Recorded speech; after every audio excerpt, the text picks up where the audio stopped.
Baru sekitar satu dekade terakhir ini, negara-negara non-muslim di Eropa menerapkan aturan larangan memakai burka atau niqab di ruang-ruang publik. Ada Prancis, kemudian Belanda, Belgia, Austria, Bulgaria, Swiss, dan beberapa negara lain. Tahun ini disusul lagi oleh Portugal setelah parlemen di sana ngevote untuk nge-ban atau melarang penggunaan burka di tempat umum. Yang menarik, hampir semua kebijakan ini muncul dalam jangka waktu yang gak jauh-jauh amat gitu, kurang lebih masih 1 atau dalam 2 dekade belakangan. Nah, dalam rentang waktu yang sama, Eropa memang menerima gelombang migrasi besar-besaran mulai tahun 2015, terutama dari warga muslim. Lalu apakah cuma kebetulan aja ya bahwa larangan ini berkaitan dengan ekspresi beragama Islam yang dianggap ekstrim? Apakah negara-negara Eropa dulunya terbuka, kemudian berubah sikap terhadap muslim sampai-sampai mereka bikin aturan yang diskriminatif? Apa nih yang menyebabkan perubahan ini?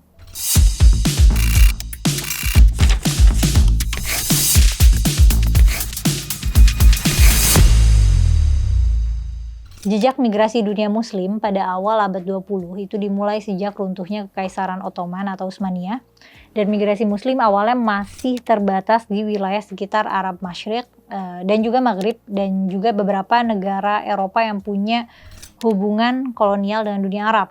Nah, di masa kolonial itulah muncul koneksi yang membuka jalan masuk imigran. Nah, negara-negara ya seperti Prancis, Inggris, dan Belanda itu membawa tenaga kerja dari wilayah jajahannya ke Eropa, baik untuk membangun infrastruktur maupun industri yang tumbuh cepat setelah revolusi industri.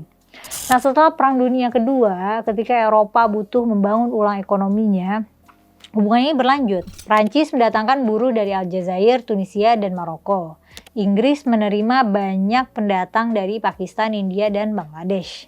Nah, orang bermigrasi karena ada peluang ekonomi dan ada hubungan kolonial gitu. Jadi negara penerima itu juga membuka pintu karena mereka butuh tenaga kerja murah.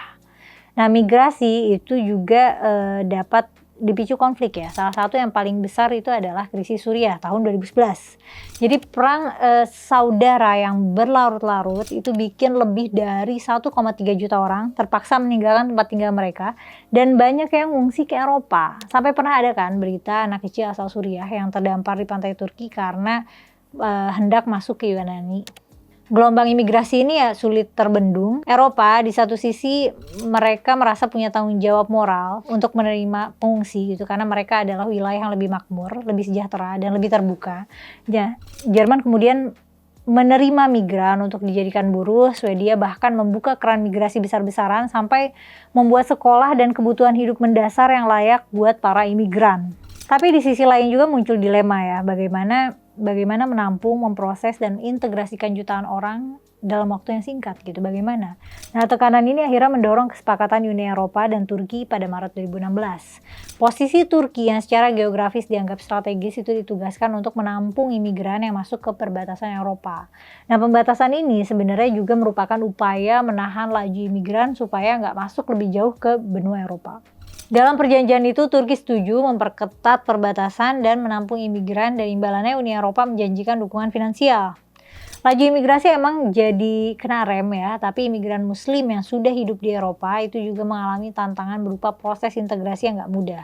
Di banyak kota besar, komunitas muslim dan keturunannya tumbuh jadi populasi besar, tapi seringkali hidup secara terpisah dengan warga asli. Di Prancis misalnya, banyak keluarga imigran tinggal di wilayah pinggiran kota yang sering disebut sebagai zona sensitif karena tingkat kemiskinan dan pengangguran yang tinggi. Nah, identitas agama ini juga jadi berbenturan dengan kelas sosial dan ekonomi. Banyak imigran generasi pertama itu datang sebagai buruh pabrik atau pekerja kasar, dan ketika kebutuhan industri melemah atau ada krisis ekonomi, pekerjaan itu hilang, tapi mereka belum punya keterampilan atau akses untuk cari pekerjaan baru dan naik kelas ekonomi. Akibatnya pengangguran di kawasan berpenduduk imigran itu sering jauh lebih tinggi dari rata-rata nasional.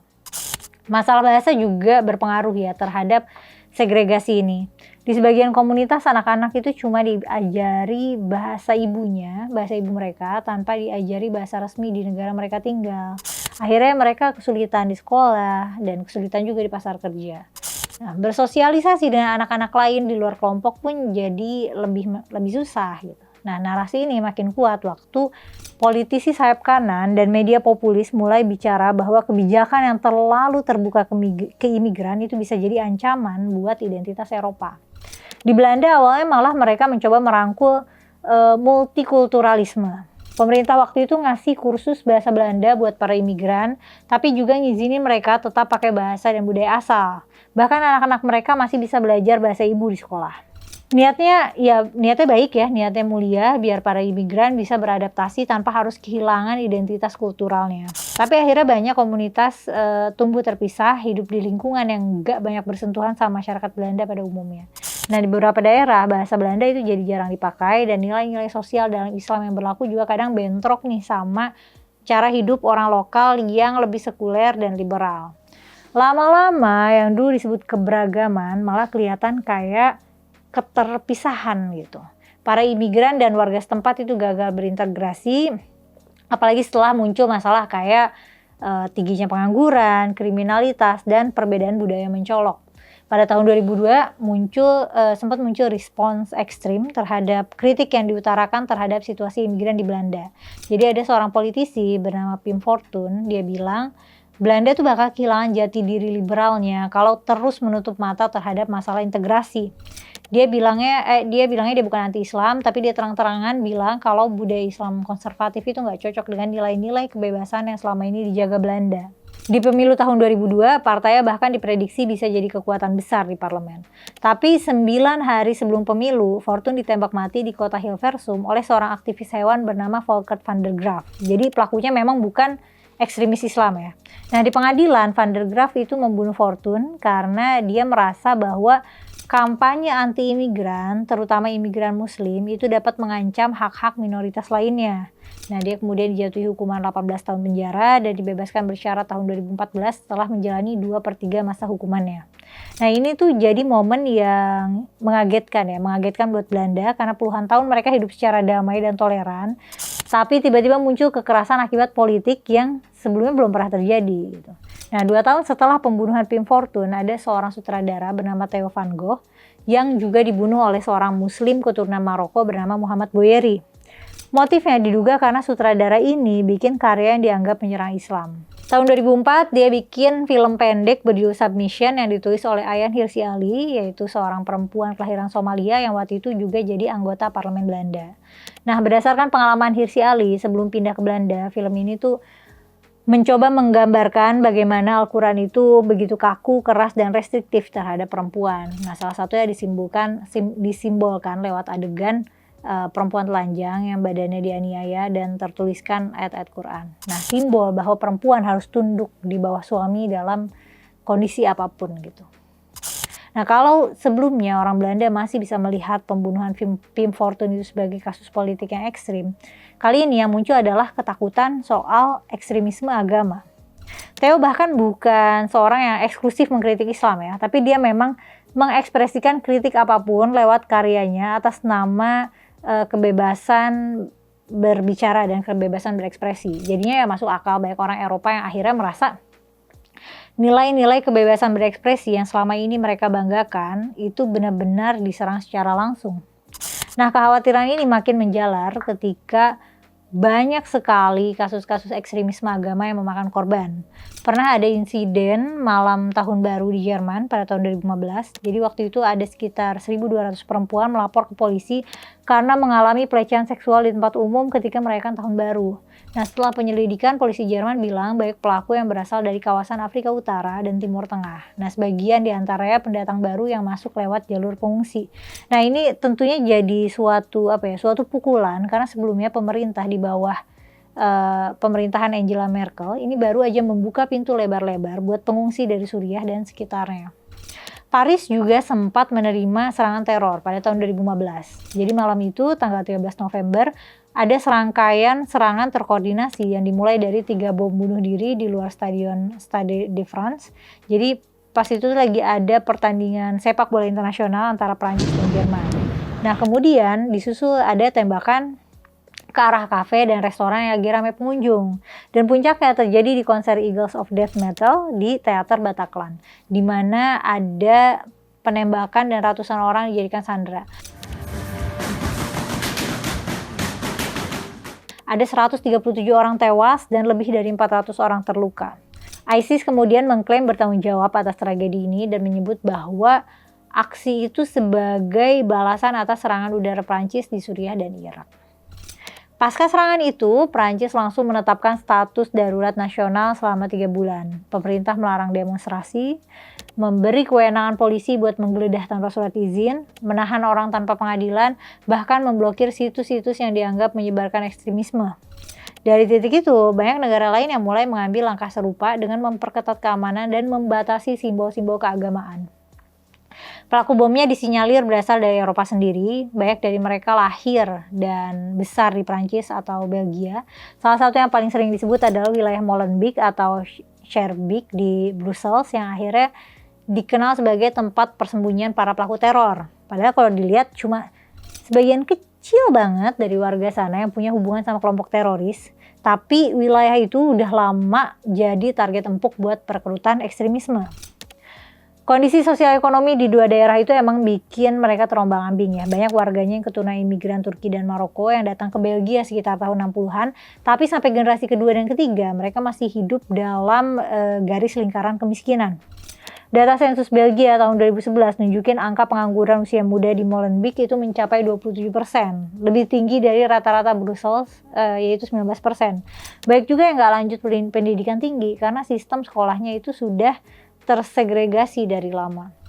Anak-anak dari keluarga imigran itu biasa dikumpulin di sekolah-sekolah khusus yang fasilitas dan mutunya jauh di bawah rata-rata. Kondisi ini bikin mereka terisolasi karena hidup di lingkungan yang homogen, sempit, dan sering dianggap pinggiran. Di tengah situasi kayak gitu, datanglah propaganda jihad. Banyak rekrutmen dilakukan di jalanan, di lingkar pertemanan kecil, bahkan di penjara.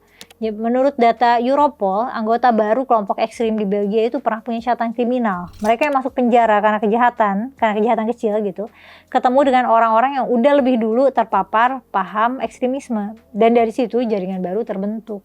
Nah, fenomena seperti di Molenbeek dan Schaerbeek ini jelas jadi gambaran jelas gitu tentang gimana segregasi sosial dan ekonomi itu bisa membuka ruang buat ideologi kekerasan tumbuh.